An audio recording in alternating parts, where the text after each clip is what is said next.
Welcome to the Not That I'm Anywhere podcast. My name is Nathaniel Kapanos, and if you've never, well, actually, no one's ever heard this podcast before because this is the first episode. I'm proud and happy to announce that my boy, Ryan Holden, the owner of Deeply Coffee in Orlando, Florida, is going to be joining me on the podcast. I filmed this with like 2 other pods in Orlando. Last time I was up there, I did like a crazy little sweep. Those will be coming out in the next consecutive weeks. Deeply Coffee is an awesome, nerdy cafe, food, all that stuff in downtown Orlando. It's probably my favorite coffee shop in Florida and maybe the world. Ryan's a close friend. We definitely bonded by having these long, kind of drawn-out conversations. So I thought, great guests for the pod. Go check them out. Follow them at Deeply Coffee on Instagram, and then follow, like, and subscribe to this video. Hopefully you guys support me. I did cut off probably about 20-30 minutes of the last chunk of our convo. I threw it up on Patreon, so check that out. Follow on the Patreon if you want to support me and see me go to other cities, or maybe like release some dope like review videos or how-tos on some nerdy cocktail stuff or coffee stuff. I'm gonna be doing all that on the Patreon, so check it out. Follow me on there if you want to support your boy and see me going out to Portland to interview some homies out there or whatever. If you've never listened to this podcast, which you no doubt have never listened to this podcast, I try to interview people that I'm friends with and that I think are cool within my entertainment, cocktail, whatever industry. Obviously coffee is included in that, and I dive into like their superstitions and personally held beliefs and philosophies as much as I can, and just have fun. I mean, half of it's going to be just shooting the shit. It's something that we can throw on in the background and just listen to, and maybe even learn something. So there's going to be audio and video available. It's available on Spotify, obviously bonus content on Patreon, and then on YouTube and iTunes and all that. So yeah, thank you guys for even watching it this far. Hope you enjoy the pod and the cool ombre effect that you're going to see going on with the light. And yeah, thanks guys.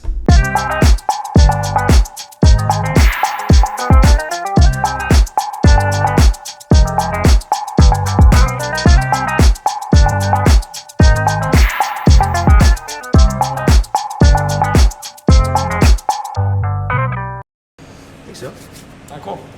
All right, welcome to the Not That I'm Anywhere podcast. My name is Nathaniel Kapanos, and today I'm with Ryan Holden. He is the owner of Deeply Coffee. He's a close friend of mine, and today we're drinking I made like a mezcal infusion, a bunch of different fruit, mango, pineapple, grapefruit peels, and lemon peels. I put them in a vacuum sealed bag, let them sit overnight, flew on a plane, some nice Espadín ancestral mezcal, and then we put some Topo Chico on them in your shop. So here we are. So, dude, thanks for coming on. Yeah, man. Thanks for having me. Yeah, man. I saw you making this drink on Instagram. Yeah. And I was like, that sounds amazing. I had no idea that I was going to be able to be the one to have it with you. So. I figured, since I knew we were doing ours at night, and I was like, I know you love mezcal, and I thought, what can I do that'll travel well, and that won't be too much work for me? And I just grabbed fruit. And I was going to make an oleo, and I was going to acidify it, and I had all these ideas, but this kind of did all those things in one. I got kind of lazy with it, but yeah, cheers. Cheers, buddy. Yeah, nice, tasty. A little citrus, delicious, refreshing. Yeah. All right, so I got some stuff prepared, but we can keep it pretty light. One of the questions I had for you was, when did coffee first appeal to you? Like, I'm sure our parents all drank coffee when we were younger, but at what point in your life did you think this is a cool thing, or did you start getting interested in it? Late in the game for me. Right. Probably I'm 31 now, so probably around 23, 24. Right. Much later than most people that I know, much later than a lot of friends that I have. And funny enough, I really did. I grew up in a house where coffee was needed to even start your day. Right. And it's kind of like a little ritual in the morning. Your parents would get up, Mr. Coffee Machine would already be going. Yeah, but that was actually what turned me off. And I think that's honestly what got me into it much later on in life, because I didn't want to need anything to start my day. I didn't want to need anything as much as I saw my parents needed coffee to just survive. It felt like it sometimes. So I was like, I don't want to start that, because I don't want to need coffee like that. And it was later on, like I said, in my coming into my mid 20s, I was introduced to coffee in a much different way, approaching it in a much different way, needing it in a much different way, and it was really through my wife. My wife kind of started bringing me around, specialty coffee shops. We would stop by places in our travels, and at the time, I would drink tea. I was a tea drinker. Yeah. And we would go to these beautiful cafes all over the world, and my wife would get a flat white, and the presentation and everything was just... Flat whites were hot too. Yeah. And, that was like the cool ass drink. They'd put this beautiful flat white in front of her, and then I would get like a tea bag and hot water, and I always felt like I wasn't getting the same kind of experience. I felt like I was ordering the thing on the menu that they kind of had to have to, to appease the... You were the non-alcoholic beer drinker Yes. So I started like trying my wife's coffee, and I genuinely like loved the experience. I loved the taste of coffee. I started to love the culture that I was experiencing at different cafes, and that's really how I got introduced to it. I fell in love with the cafe culture. I fell in love with that environment. Yeah. And then I fell in love with the taste of coffee, and then I still drink tea, but I'm a big coffee guy now for sure. Yeah, I feel you. I similarly, when I was young, I thought I was never, because I had such high energy. I still do now, but I thought I was never going to need drugs or alcohol at all, and I would brag about it when I was a kid, which is funny because I never, thank God, I've done a lot of like shit in my life. Yeah. But I've never felt like I needed anything. Like if I've done cocaine on the weekend, or if I've done smoked weed or whatever it was, even if I did it a few times, I never felt thankfully, because other people have issues with this, and I feel like it's privileged almost to not have these issues. But I never felt like I needed it. I never thought, man, I need this real quick, or I need that. It's just like kind of wish I want to do this right now, and exactly. Which is cool though, because I think it does give you an appreciation for it. Definitely for coffee. I had a similar thing where I would drink a lot of caffeine, but I drink energy drinks when I was in high school, and I would run, and I was exercising all the time, and I would just energy drink this and that. It was very intense. And I can't imagine you. I know. On an energy drink. You wouldn't want to see it. It's because energy drinks are very different than coffee. There's taurine, and like you're like zooted. Yeah. Those were interesting times. But I kind of got over that, and I started drinking coffee because I liked the aggressive, bitter flavor. Yeah. And I was in bartending since a youth, and I was DJing and all that shit. So like it fit. I would drink like little like Starbucks, or I'd drink espresso. And when I was working at restaurants, they would do the espresso with a little lemon peel, and I was like, that's the height of class right there. I've never had that. Yeah, it's not good. But when you have burnt to shit coffee that's like super dark, and it's like probably not the best pulled shot, a little lemon peel in there like really helps it out, Like it just helps clean it up.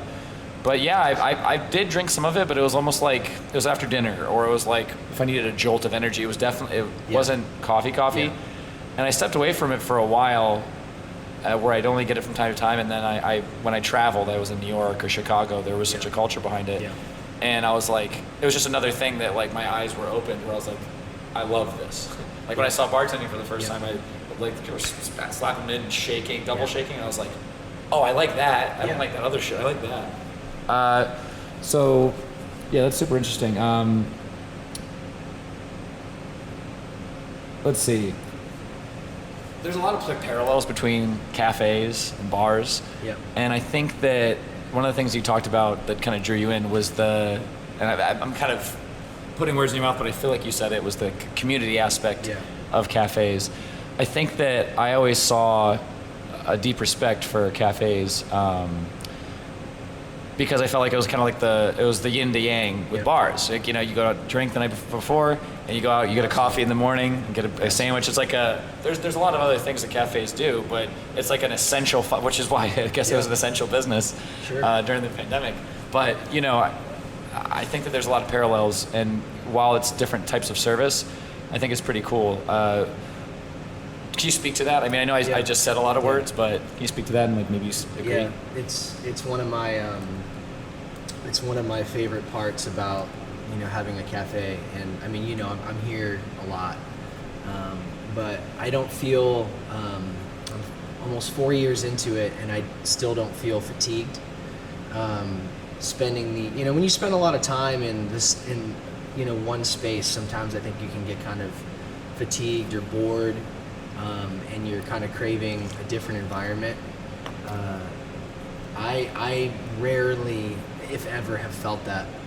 And really it's because, you and I even connected here in this space in a big way when you were living in downtown and you were, opening a bar down the street. And I have that. I was here a lot. I have a similar connection with so many people that I've formed relationships with. It's almost like the watering hole. I get to see a lot of the same faces every day or every other day or every week, and it's really special, man. I think about it all the time.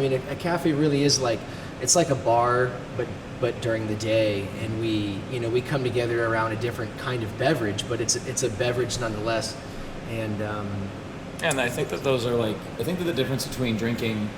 I love tea, and I want to tell you about this dude JoJo's Tea that I think I mentioned him before too, but I'll talk to him about it in a second. You gotta come down and go to his tea ceremony with me. You said it was JoJo's Tea? That's his name of his company. But we'll talk about that after. But I think that I have a little theory that when you're drinking something, you're eating something, when it's formidable, if it's spicy, you have to think about it before you take a bite. If it's caffeine, if it's caffeinated, you have to think about it before you drink it. And same thing with alcohol, because there's going to be a direct and it's not severe, but a noticeable effect to your person, to your mind and your body when you take a sip of it. So that's why people come to places like coffee shops and bars, because it's a watering hole. But why is it the watering hole? It's a watering hole because it loosens inhibitions, because coffee promotes creativity and keeps you focused to a degree, right? Sure. There's those elements that are very boring and figured out. But I'm going to romanticize it a little bit because I like it so much. But I think that, drinking this, we're not just going to chug it. This is not just sparkling water where you're like, oh my God, this is so good, and you're chugging it. You have to sip it. You have to respect this a little bit. And because, just like with coffee, man, you drink too many fucking shots of espresso, you get zooted. Yeah, man. you can't talk. You can't. You have to go to the bathroom 3 times, and then you can't think, and you're like, We're legal drug dealers. Yeah, for sure. This is a drug that's allowed, and we're allowed to sell it. Right, and it's also for the most part fairly manageable for people, especially caffeine. But caffeine's probably more prevalent than alcohol is as far as people using it all the time. Yeah, sure. But alcohol is a little bit more dangerous. Definitely more dangerous in the end. Sure. But I think that there's something to that though. When you're sitting down, it's like when you have that respect for that drink, and when you're thinking about it and thinking about all your actions when you're sitting there, you're coming there for a purpose to get some kind of energy. That plays into how you respect the space. Sure. Because juice bars aren't the same thing. People don't hang out at juice bars for long periods of time and get on our laptops, Sure. right? So I definitely think there's something about the beverage. Yeah, I think so too. And I really designed the space to be very open, and to also harbor that community that you're talking about. So around this beverage, coffee and tea, but sometimes, that's not even enough to just have that. You really have to create a space that makes people feel like they have space to be here, to spend time in here, and to want to come back. That's cool. That was a huge motivating energy, I guess, behind why we chose this location, the way that we designed it. Just very open. Even the bar that we're sitting at right now is connected to the espresso bar, and that was really Right, the hub. really us saying we want to connect. We don't want to just be the people behind the counter that make your drink and then you go about your day, but we welcome the relationship connections that will naturally happen in our space. So that was always a big thing.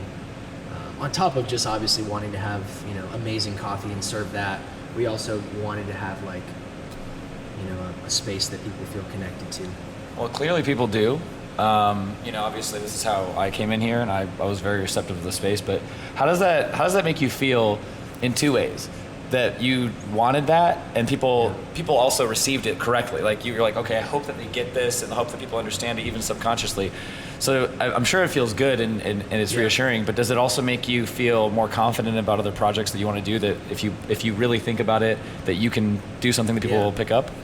Yeah, absolutely. I remember when we had the windows, when we were still doing our build out, I'm sure you remember this, the windows, like most places, are completely blocked off. It said, coming soon, Deeply Coffee. And I remember feeling like, because this was my first project like this, that I would essentially be putting on display for the whole community to come in and experience.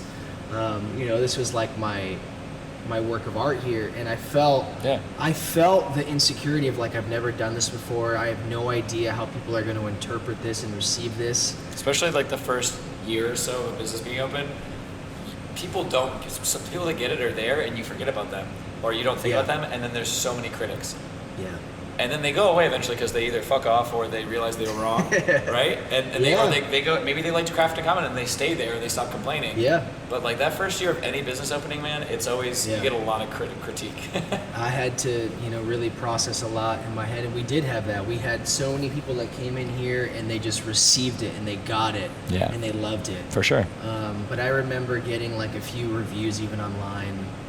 People complain about the cappuccino size or what, like silly the size thing. of the drink, or even some people, the menu you couldn't read or something. Some people had the audacity, man, to say, because obviously you could, this our sitting in our space, and the design it's not unique in a lot of places, but this kind of design for Orlando is not seen a lot, like Scandinavian, minimalistic.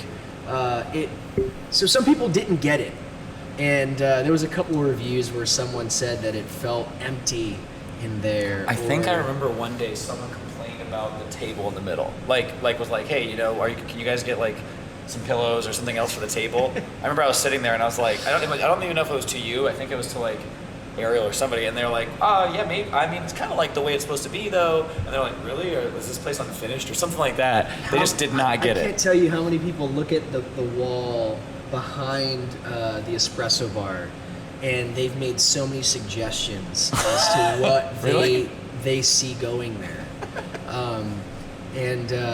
Like a menu or a picture or some shit. An art piece. We had muralists. I mean, I can't tell you how many muralists have reached out to me and said that they would love to fill that empty space behind the espresso bar. They don't get it. Like those Pinterest signs where it can say deeply in the light, like written in light bulbs. So many people have said that they can see that there. And I say so many people, it feels that way to me. But I mean, we're talking probably less than 5 people. But to me, especially in the first year, right. Those comments definitely stand out more than all of the positive ones, and I had to really deal with that, and even realize like that I'm not going to be able to please everyone. Yeah. And I just had a gut feeling that the best thing that I can do is be who I am, serve coffee the way that, that I feel passionate to serve it, and stick with the design and the space that I had in my vision. And I'm so glad that I did. It's like a Chicago-style pizza shop trying to, also serve like New York-style pizza, and then they slowly lose themselves. They're no longer this specialty Chicago, deep dish style pizza. It's like you're just another pizza shop just trying to, please everyone. And in doing that, you lose yourself, and ultimately that's not what people are looking for. I mean, we're the same way. I want to go into a place and I want to know what it is that you do. Right. I don't want to have to, ask too many questions. I just want to come in and be like, this is what they do here, and they do it really well. When you're in that mood, or if that's what you want, like if it's cocktails or if it's coffee or whatever, like if you want a tiki drink, it's like, okay, they do tiki drinks. Like I want to go in there, or maybe that's an aspect of what they do. Sure. Okay, like here, like you guys have specialty drinks. That's an aspect of what you do. It's not the main part of the program, but they have really cool specialty drinks. Some people come in for those. That's one of your tenets. But you shouldn't add And I think that's the beautiful thing, though, that you've done really well, and I think that the businesses that are successful do, is you listen to your fans, and you add things that make sense with your space, that make sense with, like, let's say you have like 3 things that you're like, these are my Ryan tenants, they're never going to change. These 3 things. So if it doesn't go across those 3 things that you're unwilling to change, like, okay, cool. Like people wanted more food, they wanted more things like that, so you can add it. But that's the same thing happened. When I was running the Robinson, we had a lot of people asking for Tito's, and we didn't carry Tito's for the longest time because I was like, fuck that, like there's better stuff out there. But we won the battle in so many of these other spirits. Yeah. But Tito's, we were just losing it, and it's like, I would charge them like $3 more or $4 more than our well, more than Grey Goose, and they would pay it, and I'm like, I just would keep raising the price. People didn't give a shit. And the well at the Robinson at the time was probably far superior to Tito's. The well at the Robinson at the time was good for cocktails. It was vodka. It was very affordable. Okay. I mean, if you want to argue which vodka is better, I mean, I'm just saying, like, it was well made and it was not a cheap vodka. Like, it wasn't pop off or something, but yeah. I mean, I preferred it to Tito's, but Tito's is there's a lot of glycerin added to it for smoothness. Smoothness is a term that people usually associate with something being sweet or having a texture, and the way you can do that is by adding caramel coloring, but with vodka you can't really do that. So what? It's a sidebar, but what? I love tequila, mezcal. What tequilas have that in it? Because I'm sure I have some at my house. I will tell you. I'll tell you 3 because there's many, but I'll tell you 3 that have it. Clase Azul. I don't know if they all contain glycerin, vanillin, or caramel coloring, but they have at least 2 of 3. And that's like a top shelf at most places, the Clase Azul bottle. I don't know. It's just sweet juice. So Clase Azul, Casamigos, and Don Julio. Certainly, all have. Patron? Patron has less than you would think. It doesn't have as many additives. Some people don't like the flavor of it. In Miami, people don't like it. People like it up here. Patron. Miami people do not like Patron that well. They prefer Don Julio, Casamigos, Clase Azul. I mean, I could probably have a 5 or 6 they prefer. Yeah. I don't know the marketing genius that went down there and said Patron sucks, but I'm sure Bacardi had something to do. Isn't Bacardi Patron? I don't know. Anyway, yeah, most of them have it added in there. It's unfortunate. Yeah. They're allowed to add 1%, 1 or 2%. Actually, it might be 2. I'm forgetting right now. But and either they don't way, have to tell you that. It's nowhere to be found on the label. And you think 1% of the whole bottle? Imagine if you put a drop of vanilla extract in a bottle. Just 1 drop. That's not even 1%. That's probably less in a bottle of Don Julio. It would taste like vanilla, wouldn't it? Sure. Probably more than what they do. Yeah, they have it's an agave distillate. There's a whole cheap way. They take the agave plants and they basically harvest them far before they're mature. I mean, we're talking 3 to 5 years. 3 years is like super fast, but it can happen. The agave plants sometimes mature fast, but 5 years is pretty much the minimum for an agave plant, for a Blue Weber tequila agave plant. So you're not, how are they producing more tequila than ever? They're cheating the system with a diffuser. I picked up a bottle of that. You recommended 2. One was crazy expensive. Wait, which one? What does it look like? I'd have to go back in our. I feel like it had let me see, in our text messages. I'm so excited. It was probably badass. I've had multiple bottles of it. Oh man, I can't. I'm so excited. Because when I give tequila recommendations, I really like, especially if someone is willing to spend more than like $30-$40, then I'm usually stoked. I want to say it was around probably like $50, right? 50, 60. Yeah, I believe it was around 50 or 60. That's the sweet spot. I think it was. Tequiliano. Yeah, dude. $50-$60, right? Yep. And I got the Reposado. It's fire, right? It was delicious, man. Yeah, man, it's good stuff. The other one I sent you, if you can find it, when you're feeling like balling out, get it, and you'll be like, God damn. Yeah, I think I looked at the price on that one, and I was like, I'm gonna. It was like $100 probably. Yeah. I wasn't looking to spend $100 on a bottle of tequila. I was having a bunch of people over, so. Yeah. No. Next time we do the podcast, I'll bring some crazy shit. So look, JoJo's Tea. This guy, I'm gonna have him on the podcast. Oh my God, I'm gonna have him on the podcast soon. His name is Mike. He owns JoJo's Tea, but he's like a certified tea master. He's been to Taiwan, been to China, been kind of all over. Wow. He's a Cuban guy, I think Cuban. It's hard to tell he speaks Chinese or Mandarin pretty well, but he's very he's very well versed in tea, and he's kind of trying to branch out. I might like do a project with him or this or that. You can go to his tea shop and he'll do the ceremony with you. Apparently he used to be like really into the ceremony, and now he's kind of he's not as like he has so much else on his mind. Is it matcha, like a matcha tea ceremony, or? Nope, it's like Oriental beauty, like cliff tea that only grows at a certain elevation behind waterfalls and cliffs in Taiwan, and like that it's teas that have been aged, pu'er teas, and like just all kinds of things. And like when you're there, he does it so quickly. Like he just pours it in there in this little cup, and then he pours some in this little Buddha, and then he pours it out, and he pours more in, and he takes small sips of the tea continually. So the cup, as long as the conversation's good, the cup doesn't stop. You just keep filling. And is this like really wild tea that makes you think wild thoughts? Yeah, honestly, it does. It's very spiritual. There's some wild teas out there, man. That it definitely isn't psychoactive as far as I know, but it does. I think the setting and just the guy that he is kind of puts you in this very comfortable position. At least it does for me. And like the conversation, it's kind of like basically a podcast. Like very interesting. It goes off on tangents, but you always kind of find the line, and you're just sitting there sipping this tea. But he's really well. Next time you're in my, please. It feels like a spiritual experience. Is what you're saying. It does. Yeah. Now I know him I know him pretty well, and I go to his shop often, and I talk to him, a fair bit. So like, it's not when the first time I went, I was like really blown away. He actually had a booth set up at 3 Points outside of one of the main stages, and I was messed up. I was tripping, and I left the venue. Catronato was playing, and I was like walking out, and I look. And then my friends were like, we're not supposed to be here. This is a VIP. And I was like, no, it's not. There would have been like, I looked around. I'm like, there was no barricade. There was no guy. There was no nothing. If we're not allowed to walk back here, they would have had something. Yeah.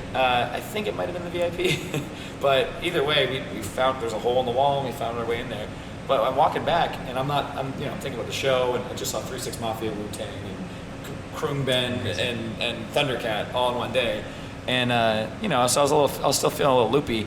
And I'm walking, and I look, and I'm like, and I thought I was just like fucked up. I was like, I think I know that guy. And they're like, no, man, come on, let's keep going. I was like, no, wait, I know this dude. And it was the guy from JoJo's Tea, and he was pouring tea there. And we just walked up, and I was like, is it free? And he's like, yeah, man, whatever. And I was playing in the background, and I'm sitting there drinking like Oriental Beauty, and then like he had a 2002 aged pu'er tea. And so it's like it comes in this brick because it gets so dense. And then he had some charcoal aged like oolongs. He had some good shit, and he was just. I don't even know if we paid him. I'm not sure. I can't really remember, but I think he just did it for free. But if he was doing the show JoJo's Tea was set up, it was like it's wild. So random. It's really cool, man. Like that doesn't happen anywhere really. He's an interesting tea guy, but because you like tea so much, I think you'd really really appreciate it. I'll send you a bag. I got him in at Sexy Fish. They carry his tea. How long have you been in Miami now? I've been saying I was going to go down and visit. I had a baby, and the baby's a good excuse. the baby's a good excuse. The best excuse. It really is. No, but I really do want to get down there. You should. If you let me know, I'll make sure like we can have like a day. Right. I'll bring you to the tea shop. We can get lunch. Go get dinner. Like if the wifey's down there, go get dinner with the wifey and get some drinks and just have like a good time. We don't have to go. We don't have to go so crazy. But we can. We could. It's always there. You're probably tired of it. I am. I've been very good the last few months, man. I've been not going out as much. That's part of the reason I'm doing the podcast, because I want things to work on during the day. I want to work on more artistic stuff, and I don't want to have so much pent-up energy where I'm always going out. So I think that doing this, I'm going to travel a bunch. I'm selling my car, which is it's a heartbreaker. I just don't drive it that much. The Audi? I pay for parking. Gas is expensive. I Uber when I'm out drinking anyway. I really don't use it enough to warrant having it. Don't you have one of those electric motorcycle-looking things? That got stolen, but I have an electric bike. I have like an e-bike, and with that, I'm gonna sell the e-bike and just get a motorcycle, and I'll do that. I have that for fun if I want to get around like here and there. But the Metro Mover gets me to Brickell, gets me to the airport. and gets me kind of to the north down, get to all day. I could see you on a cafe racer. That's what I'm getting. See? I found one. $4,000, baby. And it's my friend. She has bought 2 motorcycles from this dude, and he refurbishes them. So Awesome. So it's a good situation. It's just some random buyer. I think that really fits your brand. I think it'll be cool.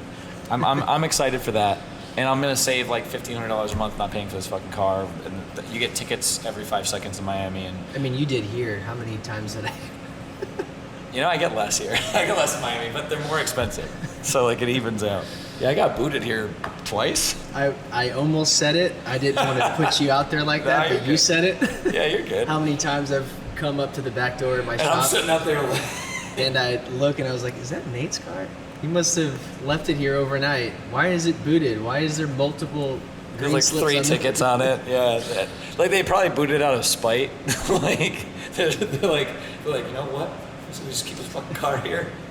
These guys don't play here on the street either. I've paid my fair share, man. Yeah. I've never been booted, but I've paid my fair share of tickets. They booted me in a parking garage that I paid for. And I was like, how did they get in? Did they go into parking garages and check? I swear to God, they might have had it out for me. It had to be a public garage. No, it was the library garage. But you have to pay to get It's not a city garage? I guess it is. But you pay to get in there. Oh. So like it is technically, I don't know, whatever. I don't know the rules. So cool. Margot Wine Bar. When we go down, remind me to go there. I can see it from my balcony, but it's got a really sweet design. It's kind of Scandinavian. It's very hip, very cool. Like a little raw bar and like some foods and stuff. That's all just kind of created behind the bar. Actually, one of the chefs sits behind the bar and prepares the food. All natural wines and shit. It's very cool. I know that's a lot more common down in Miami. Yes, but the lighting. So the design is really cool. Like I said cool like about a bazillion times. Design is very interesting, especially for Miami. Like I said, like kind of Nordic Scandinavian inspired. Even the cups. Nice. It's cool. There's an orange cup with I think there's like something purple in it. But everything in there, there's 2 lightings. So the bottom half of the bar, like everywhere you're sitting, is orange, amber, and kind of like this. And then the top part is purple.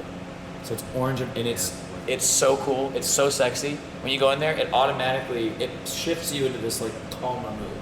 Kind of like. Do you drink much wine? I do. Oh, okay. I mean, I drink a little bit of everything.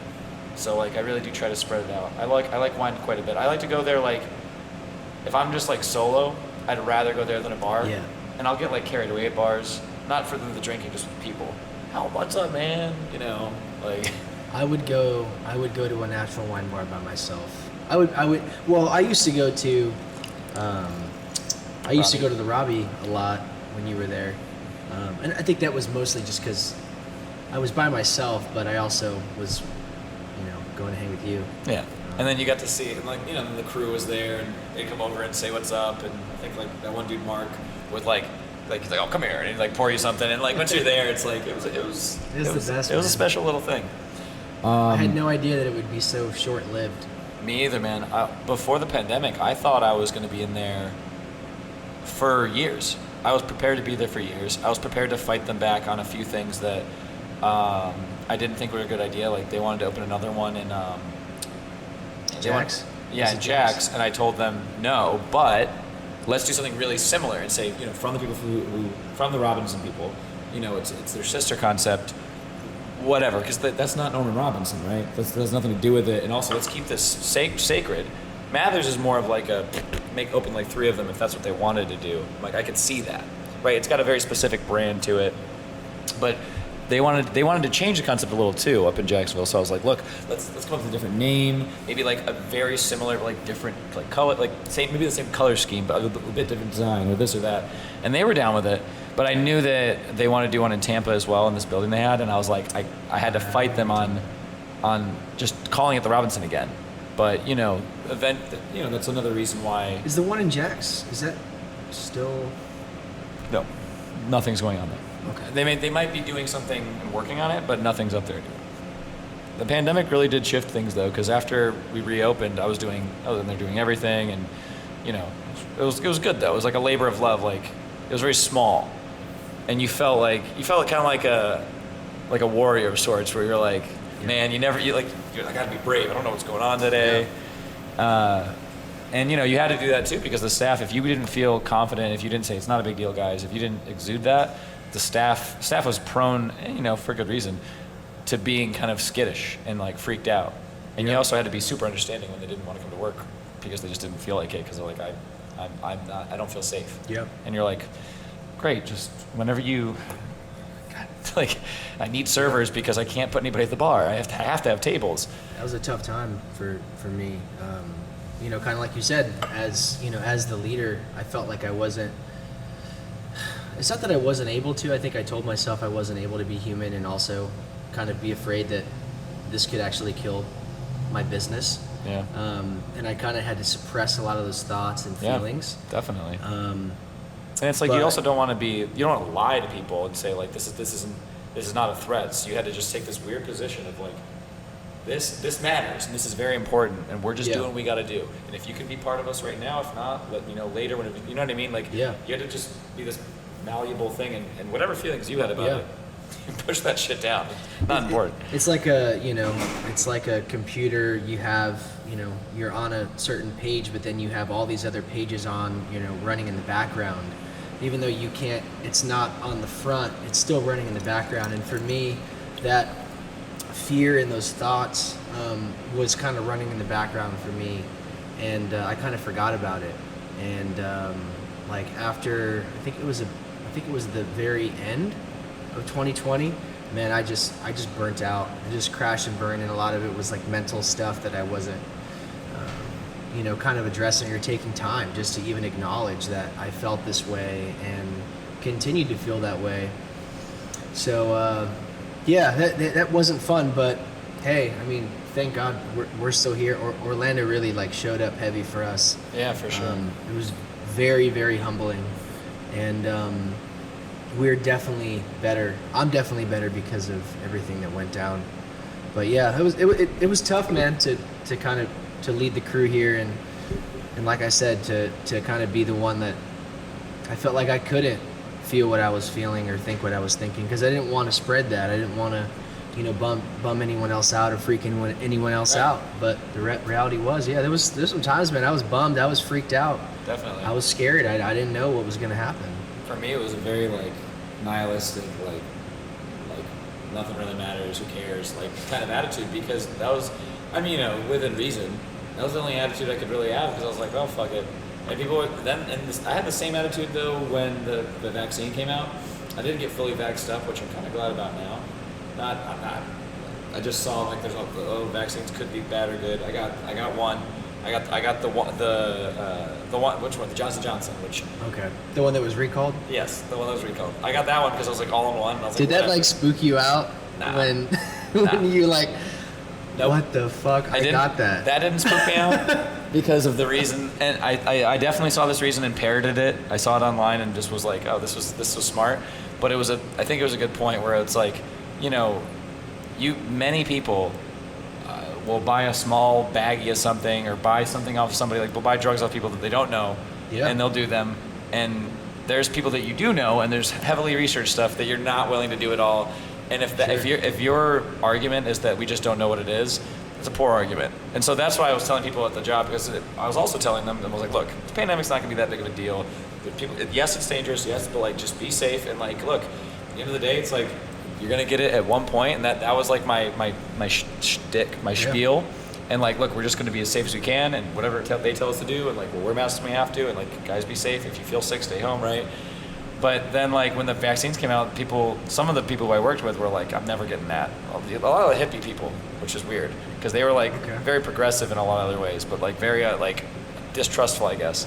But they were like, I'm never getting that. And I was like, look, man. And then I was taking the exact opposite side, where I was like, look, who cares? Like, I know you do drugs on the weekend. Like, like I don't care, but like you also shouldn't care, because you don't know what the hell that stuff is. And it was. I think people have a hard time when you're like, I'm like taking this information as it comes. But when you're not taking like one side on it, people are like, well, I thought you didn't care about COVID. I was like, I care about it. I don't think I'm running my business. I think it's safe enough to run my business. But I also think that you're dumb if that's your reasoning. If you have like a prior, like my one friend has like a heart condition, and he was like, I don't want to take the vaccine. I'm worried this can. I'm like, that's a fair thing, man. You have a pre-existing condition. He also was pretty cautious about COVID.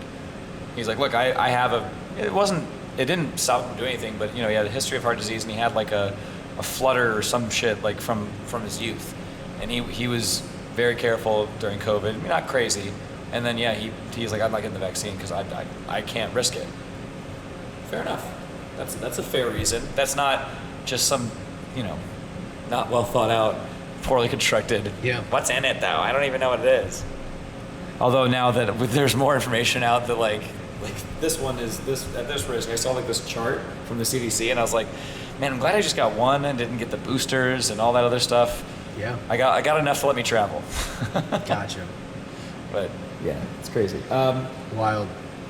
So I think we touched on it a little bit, but I was wondering if you knew, if you could try to pinpoint, and I'm not meaning to make this question too hard, but what the most important part of service is.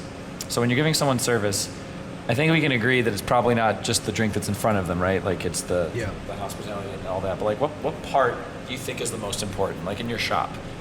Yeah. Is it initial? Is it this? Is it the check bag? Like what do you think works? Man, that's a really good question. I definitely, even though the beverage or the food item that the person ordered is so important, I think to the person. They're really hoping and a lot of times even expecting it to be really great. I definitely think it really comes down to the human interaction that is most important, and I think that's why a lot of people come in here. And I've really noticed that a lot of people come in here, and I've even wondered, I'm like, did that person even want a coffee, or did they just get a coffee just to, as a reason to come in here and have a touch point with one of our baristas. And they get such little time with them as well.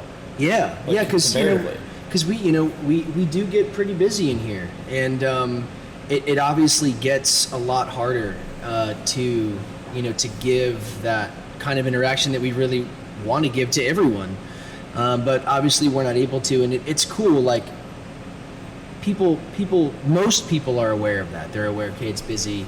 I'm not going to be able to talk to this barista for a super long time, but it's not always about the duration of time. It's just about the quality. Even if it was just a 15-second interaction, it's just that quality of like, you're the one in front of me, I'm fully present with you right now, I'm taking your order, quick, like, how's it going, you doing all right today? Just like that, the quality of looking someone in the eye, being present, connected with them for however long that period of time was. There's something that happens in that exchange where that person felt that human connection. Yeah, definitely. And that's what a lot of people, they work remote, they work at a desk, they're isolated. They're not in a social environment, which our cafe here is a very much a social environment. And you don't come here to be. If you have your headphones on, people will be respectful, but you don't come here to be alone and not to be bothered. At this shop. Like if you come here regularly, people are gonna at least be like, hi. You know what I mean? Like just like when you're something like hello. Like I there's plenty of people that when I used to come in here a lot that I couldn't tell you their first name. I probably never actually talked to them. We just maybe shared a laugh when something happened, or looked when a random homeless person came in and like looked at each other and went like this, just shrugged. But but when I would see them, give them a little nod or whatever, and like you notice all these people that were in here. So it's definitely not the place. And if you have a conversation with somebody, they're gonna say hello. They're gonna come up while you're sitting, and you could have headphones in. Yeah. All the signs that you don't want to talk, and they're gonna be like, "Hey, what's up?" And I think that's also a big part of this shop's allure is that the people that come in here, they like that. Like I get nothing done here. As far as like when I'm sitting here on my computer and I have certain things I need to get done. I do it to myself every day. I sit down and I think that I'm going to be able to get it done, but I'm like, I don't know why I thought I was going to be able to get anything done. I definitely was a culprit in that a few times. But it's my favorite part, man. It's the best part. It's the best part. And I know I say that I'm getting nothing done, but it's not true. You're getting the most important thing done, if you will, if you want to say it that way, and that's connecting with people. Yeah. This is my community. These are my neighbors. These are my people, and yeah, you don't get the crazy amount of tourists. I mean, I don't know how many coffee shops get crazy tourists in Orlando, for sure, but coffee is definitely more of a local thing than coffee shops. But yeah. It's not just a local thing here. It's like people it's a hangout spot. You're looking for, when you come in here, you're going to get some kind of social interaction, whether it's just cutting the shit or chopping it up with the barista, or if you're bothering you, hey man, how's the shop going? And you're like, I don't know that guy's name, or whatever, right? And it's from day one, I've always wanted that. You asked me what the most important part of service is, and to me, it's that human to human touch point, that connection, and really to me, that is genuineness and authenticity is what creates that. It's not some scripted, no offense, like some Disney World script, and I get it. Disney World is so massive. It's a machine. Deeply is not Disney World, and we don't want to have a script when someone comes in, and which has made it hard sometimes, because we're all human, and I can't expect every one of my team members to come in and to always be in a good mood or always be having a good day. Sometimes it's hard to to not even just a good day, be on. Like they're it's like, yeah, maybe they're just not on, like where they're like smiley and bubbly that day, right? It's tough. Yeah, it is tough, and I tried to come up with ways where hey, if you're having a hard time turning it on in the way that obviously we want to be on for a guest that comes in, maybe you should be on the espresso machine and maybe not be on the register, but communicate that with your team. Right. That maybe, hey, I'm kind of having a hard time right now. Could you take the register and I'll hop on the machine? Which when you're on the machine, there's a much less interaction that happens because you're not having that. It's like in the bartending world, it's a service well. When you're in the service well, you're making it for the tables or whatever, or you're the person, whatever it is, you're the person that's not dealing with the guests, and you're just kind of the machine. So it's the same exact position. Exactly. And it's like you kind of just can put your head down and just ba ba ba ba ba ba. So that's kind of a small way that we, can make sure that, that we're not, giving a guest that they're coming up to something they can kind of tell this person is, elsewhere right now as far as in their thoughts or whatever they're going through. Right. So we'll kind of communicate and hopefully have someone at the register that is in a space to where they can, they want to be interacting with every guest that comes in and be that first initial touch point.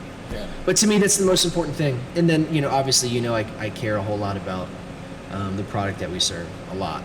I care a lot about that. But to me, I'd rather see a negative review on there that someone didn't really dig the coffee that day, versus seeing a review that someone didn't really dig, our attitude or whatever it was that they felt that to me, that bothers me a whole lot more.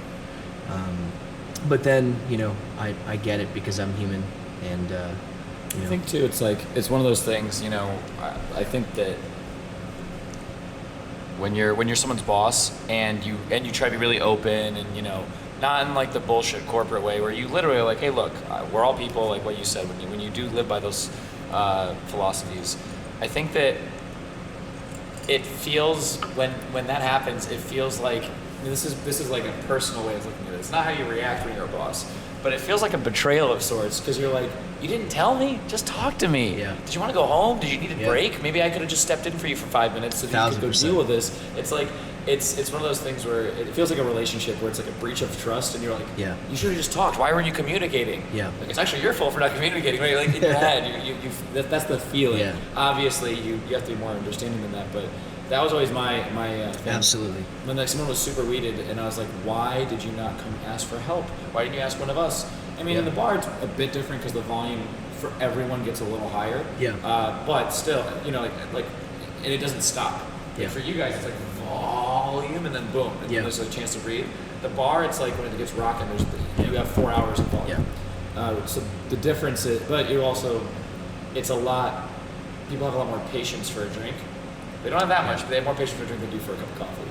You know, like if you're making this crazy drink, even if it's a drink that we already batched, they're gonna think, oh, that's complicated.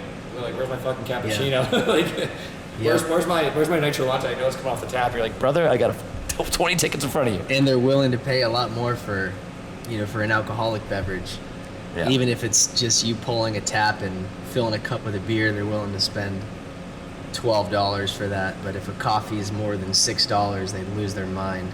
Yeah, that, you know, and even in Miami, you know, Miami has I don't love Cuban coffee. I know that, you know, it would be stupid for you to say that you loved Cuban coffee because of the shop that you run. You know, with all these It's light not roasts. my favorite. It's not my favorite. I mean, I think there's a time and a place. Sometimes I crave like an Orlando thing would be craving like an iced cafe con leche from what's the Cuban spot? Is it Zaza's? No. Black Bean Deli? Black Bean Deli. Yeah. That was like that's like a classic Orlando thing, but you know, Miami. Sorry, I said Zaza's first. Black Beans first. Black Beans first. But yeah, you gotta shouts out. But Shout out Black Bean Deli. yeah, but yeah, like you know, you'll crave them, or like I think that Miami, it's cool that that's like the only cheap thing in Miami is those little like Cuban delis where you can get like 3 pastelitos and a cortadito, and it's like $3, like the whole thing. You're like, how's this? This wasn't even $1 each. And you know, you see them pour it from they have a little pitcher of espresso that they've brewed already. Yeah, And nice. they just pour that and they heat the milk. Nice. And I'm sure it's still warm, but you know, like probably was brewed like 10 minutes ago or something. Sure. Anyways. Then they brewed the last batch, they just brewed a couple more. But you know, I think it's cool because it's very identifiable as being a Miami thing. Yeah. B, it is 1000% something that is for people. It's not to make a shitload of money. It's not to be this thing that is appropriated and because people would be outraged. I mean, there's fancy spots that do like really good jobs, but you know, there's more value. Maybe it's the service. Maybe the cup that they put it in. Maybe it's just the environment. There's a band playing, and you're like, what the fuck is a band doing at a cafe? It's Miami. So like, you know, other than that though, those are for people. That's for the everyday Joe, because nothing else is cheap in Miami. Nothing. Subway's more expensive. Everything's expensive. So like That's probably why everyone respects the hell out of that Cuban coffee. They love it. It's their lifeblood. You go out, you can get you can get for $5 or something like that. You can get a quick little snack and a pick me up, and make it through your day. And that's it's like a lifeline for the city. That's why I'm kind of afraid to open up a shop in Miami, to be honest. It's changing a lot, man. It's just it's a much different demographic, and I think that demographic drinks coffee differently. It does, but I can safely say that in the year that it's been over a year that I've been there. It's been March. It's been almost a year and a half. But I can say when I went down there, since I've moved, there's more good coffee. And now, Really? Yep. And there's more shops that even if the coffee beans aren't great, that are trying to give an elevated amount of service or a better sit-down experience. So like the actual cafe aspect is elevating a bit. And I have a meeting soon about doing consulting on a project for a coffee shop. Wow. I mean, it'll be more for the brand, and then they're going to ask me like, hey, what style do you think, you know what I mean? It'll be more branding. I'm not going to give them, I'll probably give them maybe some specific roasters that I like, but I'm not going to say buy this machine. I'm not going to say put this tap system in. I'll say you should have you should have these 10 things. You should make sure that the style you do it, you should stay away from these things, you know, like basically a consultant. So Right. I have a brand consultant thing, and that's what they want. They want something that's not just Cuban coffee. They're like, those are everywhere. We want to open, more things. So I think that for better or worse, Miami's changing in a big way. And I think that a lot of people I talk to that live in the area that I live, they're not maybe ready for all of the like fucking juice bomb, curdle your milk acidity like from these coffees That I got. Yes, but Some people are, but I think that, just an elevated, like, not overdeveloped coffee, like the Peruvian that I have right now at home, or like, what's the one you guys have on your main drip? It's from Drop Coffee Roasters. It's the El Suncita. Nice. From El Salvador. Yeah. Really great. Yeah, house coffee. It's like a little sweet, nutty, nice. chocolatey, sweet. Just a really great classic. The balance, not heavy. Profile, yeah. Yeah. Not dark, ashy, roasty. They'd love that. So people are actually looking for that. If they could find a better version of that, Yeah. and you had a few options, they would like that. I think. But Miami is this isn't a, hey, you need to open a shop in Miami, but it's changed even in the last year. Even the bar scene is changing, and not necessarily for the better, but there's a lot going on. Maybe I'll feel some sauce when I'm down there visiting, and I'm like, I'll bring you to the good spots. All Day kills it. It's a good shout shop. out All Day. Shouts out to All Day. Great coffee shop. Shouts out to Vice City. They also kill it. I've been there a couple times. Yeah. Good program. There's some things that I think they do a good job. They work with, is it Madcap? Yep. Yeah, Madcap, Madcap's. and they have one other roaster they work with. Bloom. Sweet Bloom. Sweet Bloom. They also use Sweet Bloom as their secondary roast. Great. This drink, by the way, just got better and better. It got better. It did get better. I think the ice really stretched it, opened It did. up. It needs to be stirred. Like, it needs to be stirred with some ice. Do you want to get another one? Yeah. Yeah, let's get another one. Yeah. I can edit it. Yeah, halfway through I was like, damn. This is how it needs to be. Yeah.